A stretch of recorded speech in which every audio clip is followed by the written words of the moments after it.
प्रणाम। मैं प्रवीण पांडे और आप देखना शुरू कर चुके हैं पंडित जी। हमारा आज का विषय है, जो पिछली वीडियो हमने अपलोड की थी सप्तश्लोकी दुर्गा, तो उसमें कुछ टेक्निकल प्रॉब्लम के कारण जो हमने वीडियो रिकॉर्ड की थी उसमें वॉइस नहीं आ पाई थी। मतलब जो लास्ट में विधि बताना था कि इस तरह से अगर आप रोज पाठ करना चाहें तो उसमें वॉइस नहीं आ पाई थी, जिस कारण से उसकी विधि अपलोड हम नहीं कर पाए थे। तो आज किस तरह से आपको सप्तश्लोकी दुर्गा का पाठ करना है, उससे क्या लाभ हो सकते हैं, इसके बारे में जानकारी देंगे। तो चलिए बिना विलंब के वीडियो की शुरुआत करते हैं और जानते हैं सप्तश्लोकी दुर्गा अथवा दुर्गा सप्तश्लोकी के बारे में।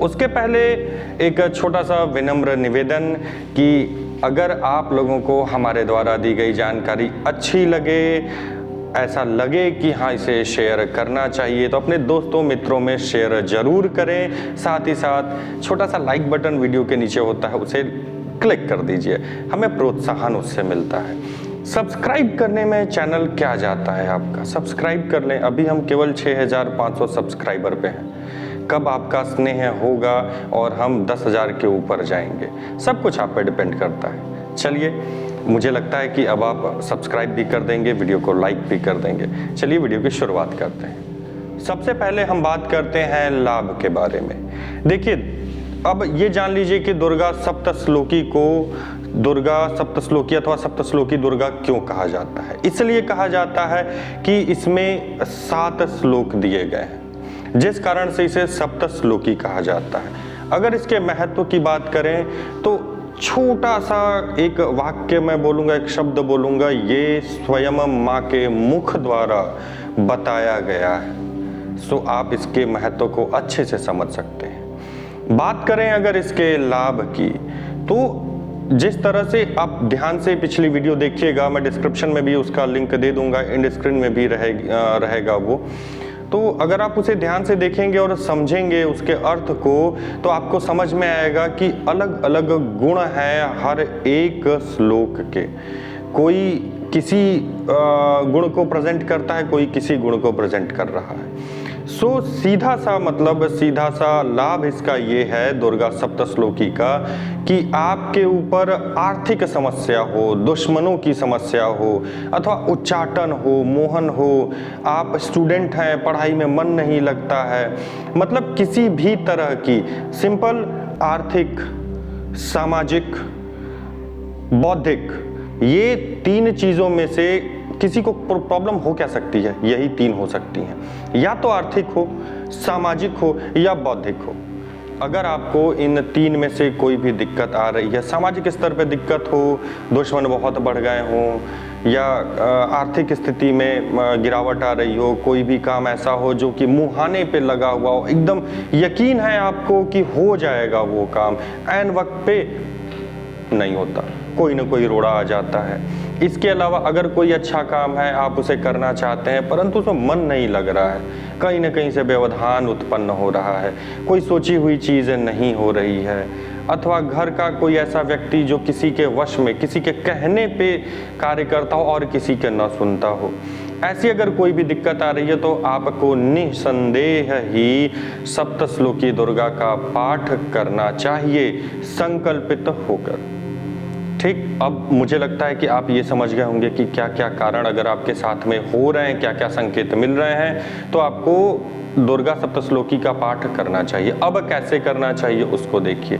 कोई भी इसमें बहुत बड़ा अनुष्ठान आपको करने की आवश्यकता नहीं है, बस एक संकल्प आपको लेना है।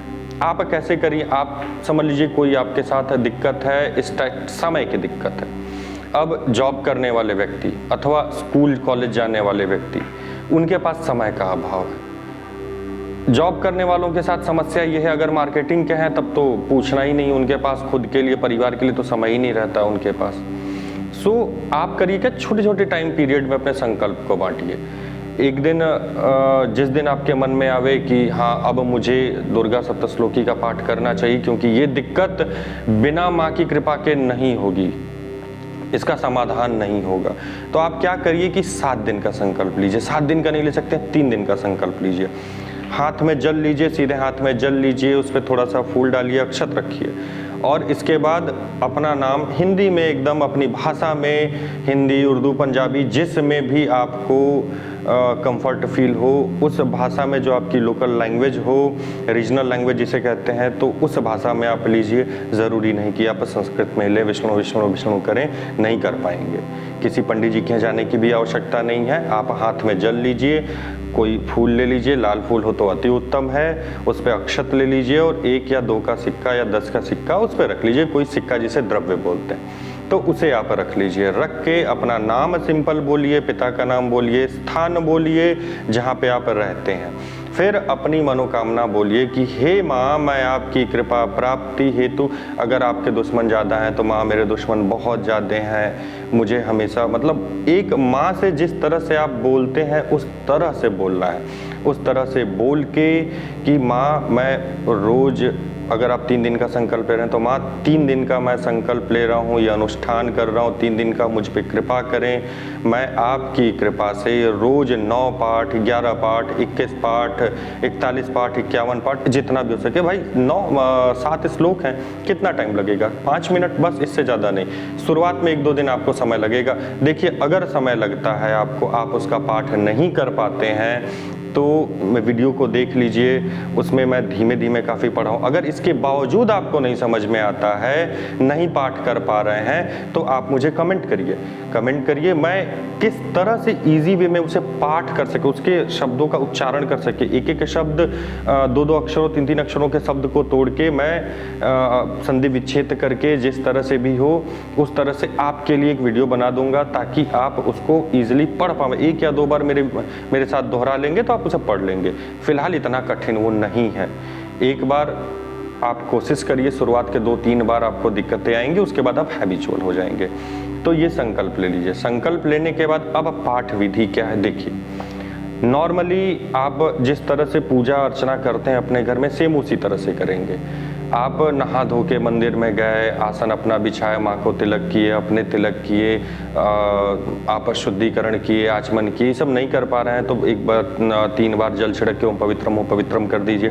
तिलक अवश्य लगा लीजिए, चंदन हो, भस्म हो, कुछ भी हो, तिलक आप लगाए रखिए। ठीक है, भले रोरी का लगा लीजिए, लेकिन लगाइए। बिना तिलक के कोई पूजा नहीं। तो जब आप तिलक लगा ले रहे हैं, फिर अपना अगरबत्ती जला लीजिए। जलाने के बाद संकल्प ले लीजिए। संकल्प करने के पश्चात आप जो शुरुआत में शिव उवाच और देवी उवाच है, तो ये और विनियोग, यहाँ तक आपको 1 बार पाठ करना है। जब आप विनियोग कर लेते हैं तो विनियोग के बाद से आप देखेंगे कि श्लोक 1, श्लोक 2, श्लोक 3, श्लोक 4, श्लोक 5, श्लोक 6, श्लोक 7 लिखा हुआ है। तो अब आपको बार बार शिव उवाच और देवी उवाच पढ़ने की आवश्यकता नहीं है। आपको विनियोग बार बार पढ़ने की आवश्यकता नहीं है। आपको श्लोक नंबर 1 से शुरू करना है, श्लोक नंबर 7 तक जाना है, 1 पाठ कंप्लीट। अब दूसरे पाठ पे आएंगे, फिर श्लोक नंबर 1 से शुरू करेंगे, श्लोक नंबर 7 तक जाएंगे, दूसरा पाठ कंप्लीट। इसी तरह मतलब रोज अगर आप सुबह पूजन कर रहे हैं, सुबह जाप कर रहे हैं, सुबह आपने 9 पाठ का संकल्प लिया है, तो सुबह जो है 1 बार देवी शिव उवाच, देवी उवाच आपने किया, फिर उसके बाद विनियोग किया, फिर 1 नंबर श्लोक से लेके 7 नंबर श्लोक तक पाठ कर डालिए। 9 बार पाठ करना है, 9 बार पाठ कर डालिए। अब वहाँ पे फिर जब आपकी पूजा कंप्लीट हो जाए तो संकल्प छोड़ देना है, सॉरी संकल्प नहीं छोड़ना है, समर्पित कर देना है। हाथ में जल लीजिए और माँ से कहिए, माँ मैंने जो भी पूजन अर्चन किया, जो भी पाठ किया, जैसा भी किया, मैं वो आपको समर्पित करता हूँ। समर्पित करने के बाद माँ से हाथ जोड़ के क्षमा याचना कर लीजिए। अगर आपको क्षमा याचना संस्कृत वाली नहीं आती है, आवाहनम न जानामि विसर्जनम पूजम चैव न जानामि क्षम्यताम परमेश्वरी, लंबा है थोड़ा, अगर आपको ये नहीं आता है तो हाथ जोड़िए, प्रेम से बोलिए, जय माता दी, हे माँ मुझसे जो भी अपराध हुए हैं, जाने में अनजाने में जैसे भी हुए हैं, मैंने जैसे भी आपकी पूजा की है, इसमें जो भी न्यूनता अधिकता मतलब जो भी कमी रह गई हो उसे क्षमा करें। अपना अबोध बालक समझ कर मुझे क्षमा करें, मुझे अपनी शरण में लें, मुझे अपने कृपा का पात्र बनाए माँ। इतना कहकर आप जल छोड़ दीजिए और उस जल को अपनी मिडिल फिंगर, ये जो बीच वाली फिंगर है, इससे टच करके अपने माथे पर लगा लीजिए। ये हो गया आपका पाठ विधि। अब इस वीडियो में आपने क्या क्या जाना, देखिए आपने महत्व को समझ लिया कि माँ के मुख से निकला है तो किसी शब्द की आवश्यकता नहीं इसकी महत्वता को बताने के लिए। ठीक। दूसरी चीज़ कि इससे आपको क्या लाभ मिल सकता है, आपको बौद्धिक, सामाजिक, आर्थिक तीनों लाभ मिलेंगे। आपकी मनोकामना क्या डिपेंड उस पर करता है। माँ है वो तो सब कुछ देने में सक्षम है, बस आप लीजिए तो सक्षम तो होइए कि उनसे आप कोई चीज़ मांग पावे, इतने सक्षम हो जाइए। ये चीज़ें हो गई। सामाजिक स्तर पे दुश्मन बहुत हैं, आपकी प्रतिष्ठा में कमी आ रही है, चीज़ें हो रही हैं। देखिए इसके लाभ तो बहुत तेरे हैं, इसके लाभ के ऊपर बैठूंगा बनाने वीडियो तो कम से कम 20 मिनट 25 मिनट की बन जाएगी, उसके बाद भी बहुत सारी चीज़ें छूट जाएंगी। सो इतने में ही समझिए। अब आगे और कोई दिक्कत आती हो तो बताइएगा। इसके बहुत बड़े बड़े अनुष्ठान भी होते हैं, इसकी साधनाएं भी होती हैं, लोग इसकी साधना करते हैं माँ की कृपा प्राप्ति के लिए, किसी विशेष मनोवांछित फल की प्राप्ति के लिए। उसमें दीक्षित होते हैं लोग, दीक्षा लेते हैं, सप्तशती अपने गुरु के मुख से सुनते हैं, सप्तश्लोकी को सुनते हैं, फिर उसका पाठ प्रारंभ करते हैं। तो चीज़ें बहुतेरी हैं। फिलहाल आज की वीडियो के लिए इतना ही, मिलते हैं फिर अगले वीडियो में, तब तक के लिए प्रणाम।